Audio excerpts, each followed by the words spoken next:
Hello friend, welcome back to new blog. તો અત્યારે વાગી ગયા છે સવારના 8 અને સવારનું તો બધું કમ્પ્લીટ થઈ ગયું છે, પણ બપોરનું ચાલુ થઈ ગયું છે. તો જો અહીંયા છે આપણે કુકર ને ભાત ને બધું મૂકી દીધું છે. નીતાબેન, જય શ્રી કૃષ્ણ. નીતાબેન, જય શ્રી કૃષ્ણ. જય શ્રી કૃષ્ણ. કાંતુભાઈ, કેમ છે? અવાજ થાવ બેસી ગયો, કેમ લાગે છે? પંખો નડે છે. અને હા, જો લીલીભાઈ, જય શ્રી કૃષ્ણ. રિંકલબેન, જય શ્રી કૃષ્ણ.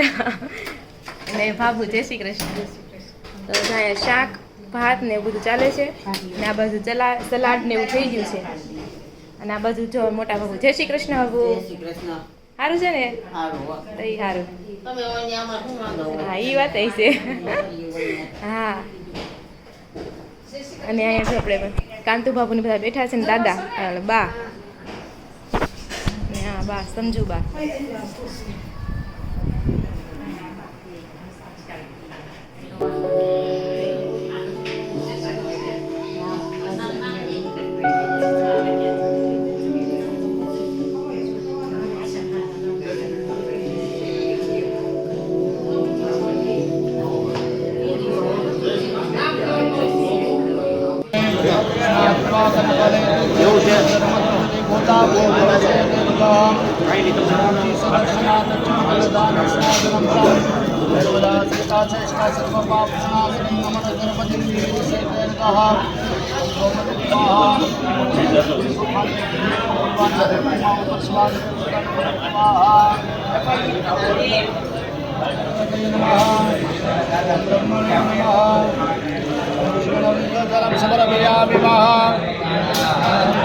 રાખવાને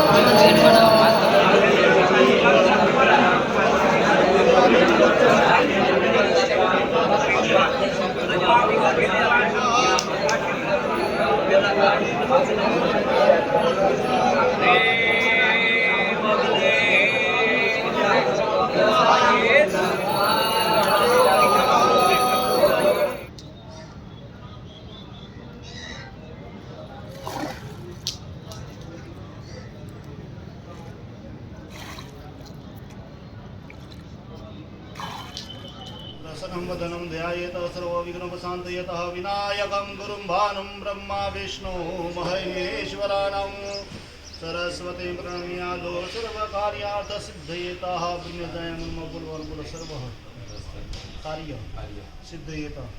ભગવાનને કહેવાનું જે કાર્ય કરવા બેઠા મારું કાર્ય સિદ્ધ થાય. યજમાન છે સર્વ કાર્ય સિદ્ધ અસ્તે જલમાદયઃ. તમે બધું પાણી શું છે તમે આ કરી નાખો. શનિવાર વિષ્ણુ ભગવાનનું નામ લઈ જવાનું. ઓમ વિષ્ણવે નમઃ, વિષ્ણવે નમઃ, વિષ્ણવે નમઃ. પુરાણ પુરુષોત્તમ વિષ્ણુ નારાયણ નારાયણ નારાયણ સત્ય નારાયણ નારાયણ નારાયણ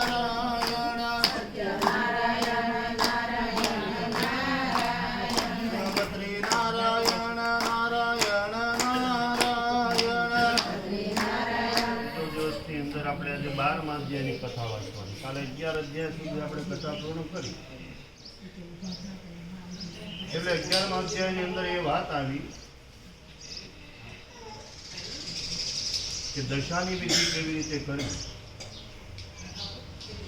તીર્થક્ષેત્રની અંદર જઈ અને ત્યાં પિંડદાન કરવું, તર્પણ કરવું, આ બધી વિધિ ત્યાં કરવામાં આવે.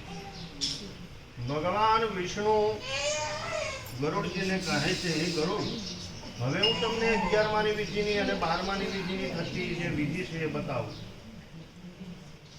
તો પ્રથમ સોનાની વિષ્ણુ ભગવાનની મૂર્તિ બનાવી, રૂપાની બ્રહ્માની મૂર્તિ બનાવી, તાંબાની રુદ્રની મૂર્તિ બનાવી, લોઢાની યમરાજાની મૂર્તિ બનાવી અને શીશાની તત્પુરુષ ભગવાનની મૂર્તિ બનાવી. આ 5 દેવની પૂજા કરી. 5 દેવની ત્યાં પૂજા કરવામાં આવે છે. 5 દેવની મૂર્તિ હોય છે. તું લઈ ગયો તો મૂર્તિ કોનાની? કોનાની હોય તો આપણે શું અહીં આવી 5 ધાતુની મૂર્તિ હોય છે. હા, અલગ અલગ. એ 5 ધાતુમાં 5 ભગવાન હોય છે. એ દરેક તત્વના એક એક ભગવાન હોય છે. પૃથ્વી, જળ, તેજ, વાયુ અને આકાશ, આ 5 ભૂત છે. 5 ભૂતના 5 દેવો હોય છે. એ દેવોની ત્યાં પૂજા કરવામાં આવે. પછી કૌશિક નામના બ્રાહ્મણની પ્રતિષ્ઠા કરવી, યજમાનને જનોઈ નખાવી અને જનોઈ અક્ષવ્ય કરાવી અને ત્યાં તર્પણ કરાવવું. તર્પણમાં પણ 3 પ્રકારના તર્પણ આવે: દેવ તર્પણ, ઋષિ તર્પણ અને પિતૃ તર્પણ. સૌથી પહેલા આપણે દેવના ઋણમાં છીએ. શું કામ? તો કે આ પૃથ્વી ઉપર આવ્યા ને એનું મુખ્ય કારણ ભગવાન હતા. ભગવાને આપણને મોકલ્યા એટલે આપણે આવ્યા. એટલે આપણા દરેકના પિતા કોણ છે? તો પરમાત્મા ભગવાન છે. ભગવાન આપણા દરેકના જનક છે અને ભગવાનની કૃપાથી જ આપણે આવ્યા. એટલે સૌથી પહેલા ત્યાં પાદર શું કરાવવામાં આવે? તો કે દેવ તર્પણ. પછી તો કે ઋષિ તર્પણ આવે. આપણા દરેકના ગોત્ર હોય છે. હા, દરેકનું ગોત્ર હોય. એ ગોત્ર કોણ હોય? તો એમાં ઋષિઓ આવે છે. એ ઋષિઓના ઋણમાં આપણે હોઈએ એટલે ઋષિનું તર્પણ આવે. તો ઋષિઓનું તર્પણ અંગૂઠેથી મૂકવામાં, વચ્ચેથી મૂકવામાં આવે. દેવનું તર્પણ તો અગ્રભાગમાંથી મૂકવામાં આવે. ઋષિઓનું તર્પણ વચ્ચેથી મૂકવામાં આવે. અને પછી આવે પિતૃઓનું તર્પણ. હા, આ પિતૃઓ હતા એટલે આપણે છીએ. એટલે એના પણ ઋણમાં આપણે હોઈએ. તો પિતૃ તર્પણ એ અંગૂઠેથી એને જળ આપવામાં આવે છે. આ 3 પ્રકારના ત્યાં તર્પણ કરાવવામાં આવે. પછી તો કે આગળ સુવર્ણ, તલ, અષ્ટ મહાદાનો, 7 ધાન આ બધા ત્યાં આપવામાં આવે છે. પછી 12માના દિવસે શેયાદાનનો સંકલ્પ કરવો, બ્રાહ્મણને એ બધું દાનમાં આપવું. વાંસળો, વાંસળી વસ્ત્રો થઈ શણગારે, રુદ્ર કળશના જળથી સ્નાન કરાવી અને પુષ્પથી પૂજી અને સામસામના ઊભા રાખી સ્તંભને વચ્ચે રાખવા, પૂજા વિધિ કરવી અને કહેવાનું કે હે પિતૃઓ, તમે તર્પણ થાવ, સંતુષ્ટ થાવ. આ પછી વિદ્વાન બ્રાહ્મણ પાસે શાલિગ્રામની પૂજા કરાવી. ગરુડ મૃત્યુ પામેલા પ્રેત માટે હવે પછીની વિધિ કહું. મરનાર મરણ પામે તે સ્થાને બારણાના આગળના મુખ્ય દરવાજા પર, પગથિયા પર, શમશાનના અર્ધ રસ્તે, ચિતામાં પધરાવતી વખતે શબ્દ પછી તેની અસ્થિ ભેગી કરવી. એ ઠેકાણે એમ 10 દિવસ સુધી દહાના પિંડ આપવા. પ્રથમ શ્રાદ્ધ, ષોડશ શ્રાદ્ધને મલિન માનવામાં આવે. તેમાં પ્રથમ પિંડ ભગવાન વિષ્ણુને મળે, બીજો પિંડ શિવને મળે, ત્રીજો પરિવાર સહિત યમરાજાને મળે, ચોથો ચંદ્ર ભગવાનને મળે, 5મો અગ્નિ ભગવાનને મળે, 6થો કવ્યવાત નામના એ દેવને મળે, 8મો રુદ્રને મળે, 9મો પુરુષના નામના દેવને મળે અને 10મો પિંડ છે ને એ પ્રેતને મળે, જે જીવાત્મા મૃત્યુ પામ્યો હોય એને. આવી રીતે પિંડદાન કરવામાં આવે છે. 4 મહિના સુધી, 6 મહિના સુધી, 1 વર્ષ સુધી એમ 16 શ્રાદ્ધ આવે. હા, આમાં વાત કરી છે કે દર મહિને શ્રાદ્ધ કરવું પડે. 12 મહિના સુધી, 12 મહિના સુધી દર મહિને શ્રાદ્ધ કરવું પડે. એ આપણે કરતા નથી એટલે અમે ત્યાં એકારે પિંડ આપી દઈએ. હા, કેટલા પિંડ બનાવ્યા હતા? 57. હા, 57 પિંડ બનાવ્યા. શું કામ આ બધા આપવા પડે? આપણે દર મહિને પિંડદાન કરી શકતા નથી એટલે ત્યાં વિધિ સહિત ત્યાં બધું દાન કરવામાં, પિંડદાન કરવામાં આવે છે. આ પિંડ રાંધેલા ચોખાના લોટના અથવા જવના લોટના બનાવી શકાય. એ ગરુડ પિતાના અર્થે પુત્રએ તેમજ પતિના અર્થે પત્નીએ શ્રાદ્ધ ક્રિયા કરવી જોઈએ. હે ગરુડ, કોઈ પાણીમાં પડીને આપઘાત કરીને મૃત્યુ પામ્યો હોય, સર્પદંશ જેને થયો હોય અથવા ઓચિતા હિંસક પશુના હુમલાથી મૃત્યુ પામ્યો હોય અથવા કમોતે જે જીવાત્મા મર્યો હોય એ પ્રેત યોનિની અંદર જાય છે. હા, જેણે આત્મહત્યા કરી હોય, કોઈને સર્પદંશ થયો હોય અથવા કમોતે કોઈ જીવાત્મા મૃત્યુ પામ્યો હોય એ પ્રેત યોનિની અંદર જાય છે. તો એની પાછળ શું કરવું? તો બંને પખવાડિયામાં પાશમની તિથિ આવે, અંજવાળી પાશમ અને અંધારી પાશમ. આ પાશમના દિવસે ઘરની અંદર ઘઉંનો લોટ લેવાનો, એનો નાગ બનાવવાનો, નાગ દોરવાનો અને નાગ ઉપર સફેદ ફૂલ ચડાવવાના. એને ફૂલ ચડાવી ધૂપદીપ કરવા અને પ્રાર્થના કરવાની કે હે ભગવાન, આ જીવાત્મા છે એને પ્રેત યોનિમાંથી તમે મુક્ત કરો અને પ્રેત યોનિમાંથી મુક્ત થશે એટલે અમે નાગ બલિની વિધિ કરીશું. 5 બલિ આવે. કેટલી બલિ આવે? સૌથી પહેલા ભૂત બલિ, પ્રેત બલિ, કાગ બલિ, નાગ બલિ અને નારાયણ બલિ. આ 5 બલિઓના નામ છે. પછી જીવાત્મા જેવી રીતે મૃત્યુ પામ્યો ને એ પ્રમાણે વિધિ એની પાછળ કરવામાં આવે. દાખલા તરીકે અકસ્માતે મૃત્યુ પામ્યું હોય તો એની પાછળ આ નાગબલી વિધિ કરવામાં આવે. કોઈ પિતૃનો નડતર હોય તો નારાયણ બલિ શ્રાદ્ધ કરવામાં આવે. આવા બધા વિધિ વિધાન આપણે શાસ્ત્રની અંદર બતાવ્યા છે, જેથી પ્રેત જીવને મુક્તિ મળે છે. એ ગરુડ અકસ્માતથી મરનાર જીવની ગતિ થતી નથી, માટે 1 માસ સુધી પાણીયારા ઉપર સવાર સાંજ દીવો કરવો. દીવો કરીને મરનારનું નામ દઈને કહેવાનું કે તમારી ગતિ થાય. મરનાર પાછળ પશુ પક્ષીઓને ભોજન આપવું, ગરીબને અન્ન આપવું, બ્રાહ્મણને દાન કરવું, જેમાંથી જીવને સદગતિ મળે છે. ગરુડજી ભગવાનને કહેવા લાગ્યા, હે ભગવાન, સપિંડીની વિધિ બતાવો, તેનું રહસ્ય શું છે? હા, એ ભગવાન એ બતાવો કે કયો વર્ણ કેટલા દિવસ સુધી સૂતકમાં રહે. 4 વર્ણ છે આપણે આ પૃથ્વી ઉપર, બ્રાહ્મણ, ક્ષત્રિય, વૈશ્ય અને શૂદ્ર. એમાં કયા વર્ણને કેટલા દિવસનું સૂતક લાગે એની વાત ભગવાન કહે. ગરુડ, બ્રાહ્મણ છે એને 10 દિવસ સુધી સૂતક લાગે.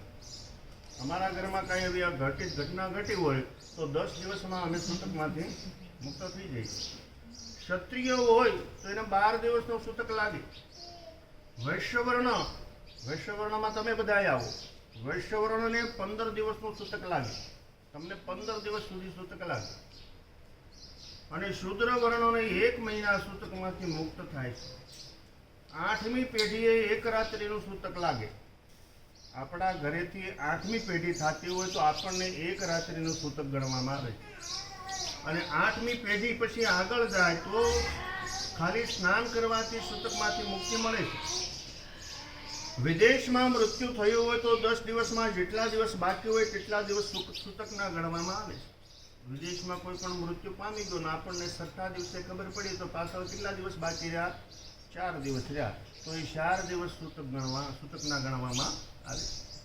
બહુ લાંબા સમયે ખબર પડે તો સ્નાન કરી લેવું, અને સ્નાન કરવાથી સૂતકમાંથી મુક્તિ મળે. એક જ સૂતકમાં બીજું સૂતક આવે તો આગળના સૂતકની સાથે બીજું સૂતક પૂર્ણ થઈ જાય છે.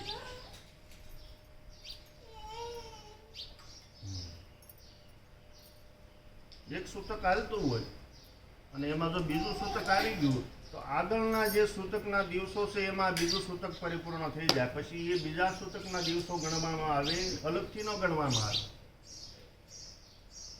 કુળની રીત મુજબ નાના બાળકનું સૂતક 3 દિવસનું ગણવામાં આવે છે. માતાના પેટમાં મૃત્યુ પામી ગયું બાળક તો એ બાળકનું સૂતક 1 દિવસનું ગણવામાં આવે. આ સૂતકનો નિર્ણય ગણવામાં આવે. કલિયુગના સમય અનુસાર આ નિર્ણય ગણવામાં આવે. તેમાં સંન્યાસી, અગ્નિહોત્રી, બ્રહ્મચારી અને રાજાનું સૂતક લાગતું નથી. સંન્યાસી સાધુઓ એનું સૂતક લાગે, એનું સૂતક ન લાગે. પછી અગ્નિહોત્રી દરરોજ અગ્નિને જમાડીને જમતા હોય ને એને અગ્નિહોત્રી કહેવાય, તો એનું સૂતક પણ લાગે નહીં. બ્રહ્મચારી, જેને જીવન પર્યંત બ્રહ્મચર્યનું પાલન કર્યું હોય છે, એનું પણ સૂતક લાગતું નથી. અને રાજા, દેશનો રાજા હોય એનું મૃત્યુ થયું હોય તો એનું સૂતક પાળવામાં આવે નહીં. હા, રાજાનું સૂતક ન પળાય, કારણ કે જો રાજાનું સૂતક પાળો તો પ્રજા અસ્તવ્યસ્ત બની જાય ને. હા, ન કરે નારાયણ નરેન્દ્રભાઈ જો ગુજરી ગયા હોય, ગુજરે નહીં, પ્રધાન કહેવાય ને, એ તો રાજા છે દેશનો. પણ જો ગુજરી ગયા હોય તો પછી એની પાછળ 12 દિવસનો શોખ ન રખાય, દેશ બંધ ન કરાય. હા, એ તો જેવી રીતે હાલતો એ રીતે હાલવું, ચલાવવું જ પડે, નકર પ્રજા અસ્તવ્યસ્ત થઈ જાય. તો રાજાનું સૂતક પાળવામાં આવતું નથી. આ ઉપર દર્શાવેલા સૂતકનું અન્નજળ લેવાય નહીં, એમ છતાં જાણતામાં લેવાય તો દોષ લાગતો નથી. જો આ બધા મૃત્યુ પામ્યા હોય તેનું અન્નજળ લેવાય નહીં, કદાચ અજાણતામાં લેવાય ગયો તો દોષ લાગતો નથી. સૂતક લાગ્યું છતાં કોઈને પાણી આપે, જમાડે તો તેનો દોષ લાગે છે. હવે આપણા ઘરે સૂતક છે છતાં આપણે બીજાને પાણી આપીએ. અમે જ આવ્યા છીએ, તમે અમને લોટો ભરીને પાણી આપો, દાદા પી લો, તમને ખબર છે સૂતક જ છે ઘરમાં, છતાં તમે આપો તો દોષ લાગે તમને, અને સાથે અમને પણ લાગે. હા, એ ન અપાય, ન પીવાય, જમાય પણ નહીં. જો કોઈ બ્રાહ્મણ જાણ્યા છતાં સૂતકીનું જળપાન અને લે તો પાતકી બને છે. બ્રાહ્મણને ખબર છે કે આના ઘરે સૂતક છે છતાં ત્યાં પાણી પીવે તો એ ઘોર પાતકી બને, મહાપાપી ગણવામાં આવે. એટલા માટે બ્રાહ્મણ પહેલેથી ના પાડે ભાઈ તમારા ઘરનું મેં જળ પીશું નહીં. સપિંડીકરણ મૃત્યુ બાદ 12મા દિવસે 45મા દિવસે 6 મહિને અને વર્ષે પણ થઈ શકે છે. ગ્રહસ્થી મનુષ્ય સૂતકમાં જનોઈ લગ્ન અને શુભ કાર્ય કરવા નહીં. સૂતક હાલતું હોય ત્યારે માંગલિક કાર્ય કરવામાં આવતા નથી. આ અંગે યોગ્ય બ્રાહ્મણને બોલાવી મરનારની ધાર્મિક ક્રિયા કરવી, પિંડદાન કરવી. વિધિમાં મરનારના પિતા, પિતામહ અને પ્રપિતામાં 3 પેઢીના નામ લેવામાં આવે. એના ત્યાં પિંડ મૂકવામાં આવે છે. આ સમયે બને તો શયાદન આપવા, લાકડાના પલંગ ઉપર સફેદ ચાદરવાળું ગાડલું વિછાવવું, એમાં શાલ, રજાય, તકીઓ, સુવર્ણના આસન, પાત્ર વગેરે ગોઠવવા, લક્ષ્મીનારાયણના અલંકારો મૂકી મરનાર માટે સંકલ્પ કરી દાન કરવું.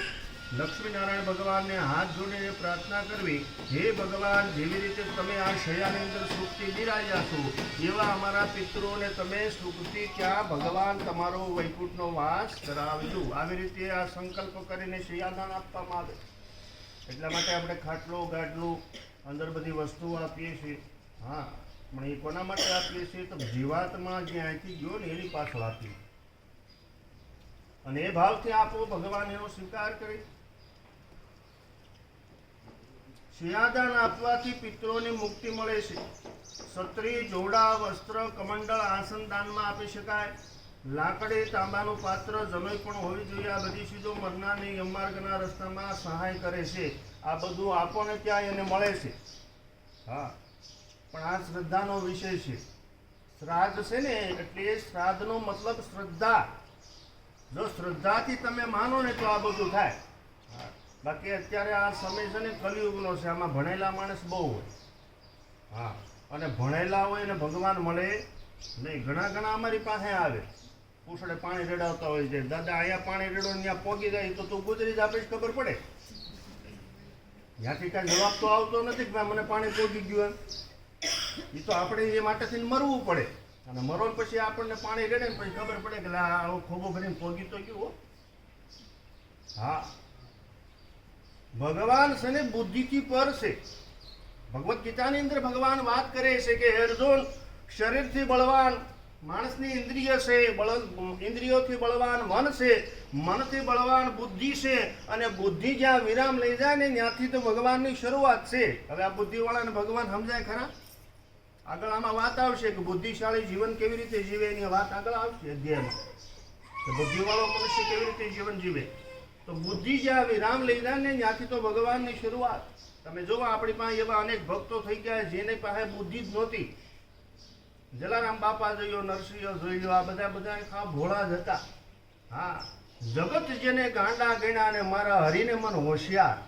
આ જગત એને ગાંડું ગણતું, પણ ભગવાનના મને હોશિયાર હતા. આવા બધા પરમ ભક્તો થઈ ગયા. આ બુદ્ધિશાળી નહોતા, તો ભગવાનના પરમ ભક્ત હતા. એટલા માટે ભગવાન એ વાત કરે છે કે બુદ્ધિશાળી જીવ છે ને ભગવાનને ઓળખી શકતો નથી. બુદ્ધિથી તો પર ભગવાન છે. આ બધી વસ્તુ મરનારને ત્યાં કામ આવે છે. બ્રહ્મ ભોજન, સગાવાલાને પછી ભોજન કરાવવું. હરિદ્વાર, પુષ્કર તીર્થમાં શ્રાદ્ધ ક્રિયા કરાવવાથી પિતૃઓની તર્પણ તૃપ્ત થાય છે. મોટા ધામની અંદર જાઓ, તમે હરિદ્વારની અંદર જાઓ, પુષ્કર દીપની અંદર જાઓ, સિદ્ધપુરમાં જાઓ, ગયામાં જાઓ, અને ત્યાં જઈને પણ આ શ્રાદ્ધ કરો તો પિતૃઓની તૃપ્તિ થાય. મનુના પુત્ર ઈશ્વાંકુ રાજાએ સૌ પ્રથમ ગયાજીમાં શ્રાદ્ધ વિધિ અને તર્પણ કરેલું. હા, સૂર્યના પુત્ર મનુ હતા, અને મનુના પુત્ર તો કે ઈશ્વાંકુ થયા, અને ઈશ્વાંકુ રાજાએ સૌ પ્રથમ ગયાજીની અંદર તર્પણ વિધિ કરેલી. માતૃ ગયા, પિતૃ ગયા, આ બે ગયા આવે, અને પાપમાંથી મુક્ત થયા. હે ગરુડ, આ કથા ઋષિમુનિઓએ આગળ સૂત પુરાણની કહી. વિષ્ણુના વચન સાંભળી ગરુડીએ આનંદ પામ્યા. એ ગરુડ, પિંડદાનની શક્યતા ન હોય તેવા સમયે કાગડા, કબૂતર, અન્ય પક્ષીઓને ચણ કે ભોજન કરાવવું, જેથી મરનારને શાંતિ મળે. હે ગરુડ, કાળ અનુસાર મરનારના સગાએ ખર્ચ કરવું. જો આમાં પાછી શોખવટ કરી કે પોતાના ઘરમાં કેટલી કેપેસિટી છે એ પ્રમાણે પાછળ મરનારની પાછળ ખર્ચ કરવો. હા, પછી લોન લઈને પછી દાડો ન કરવો એમ. અત્યારે સમય એવો છે દેખાદેખીનો. કે ઓલાયાના બાપા વાહે એટલું કર્યું તો આપણે થોડુંક વધારે કરો એમ, પછી ભલે વ્યાજે લેવા પડે. નહીં, આમાં ના પાડે છે કે પોતાની શક્તિ હોય ને એ પ્રમાણે કાળ અનુસાર, સમય અનુસાર, પોતાની કેપેસિટી અનુસાર ખર્ચ કરવો, બની શકે તેટલી વિધિ કરવી, પોતાની હદમાં રહીને તમામ ક્રિયા કરવામાં આવી છે. ગરુડજી પ્રશ્ન કરે, ભગવાન ત્યારે કોનો હતો સાથ કાના ગાવલડી કરવાને લાગે એકલો રે મનમાં લાગે મને બીક મનમાં લાગે મને બીક માતા ગાવલડી કરવાને નહીં જાવે એકલો રે મનમાં લાગે મને બીક મનમાં લાગે મને બીક માતા ગાવલડી કરવાને નહીં જાવે એકલો રે હે સતુમાએ જ્યારે બોલાવ્યો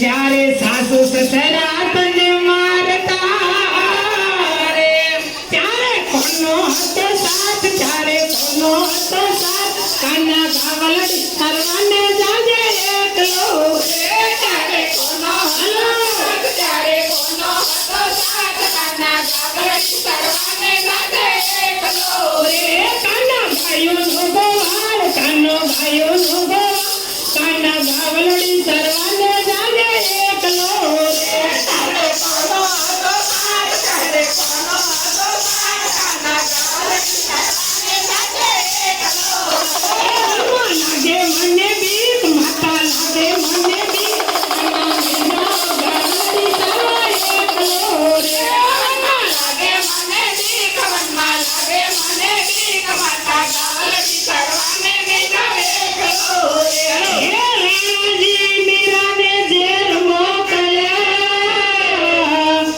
અને મીરા આવ્યા મીરાને રાણોજી ઝેરયા રોગવારને ત્યારે કોનો હતો સાથ, ત્યારે કોનો હતો સાથ, કાના ગાવલડી કરવાને જાજે એકલો રે ત્યારે કોનો હતો સાથ, ત્યારે કોનો હતો સાથ, મારા ગાવલડી કરવાને નહીં જાવે એકલો રે મનમાં લાગે મને બીક માતા લાગે મને બીક માતા નહીં જાઓ ગાવલડી કરવા એકલો રે માતા લાગે મને બીક માતા લાગે મને બીક મનમાં કરવાને નહીં જાવે એકલો રે એ સેસો ગોપી બોલાવતી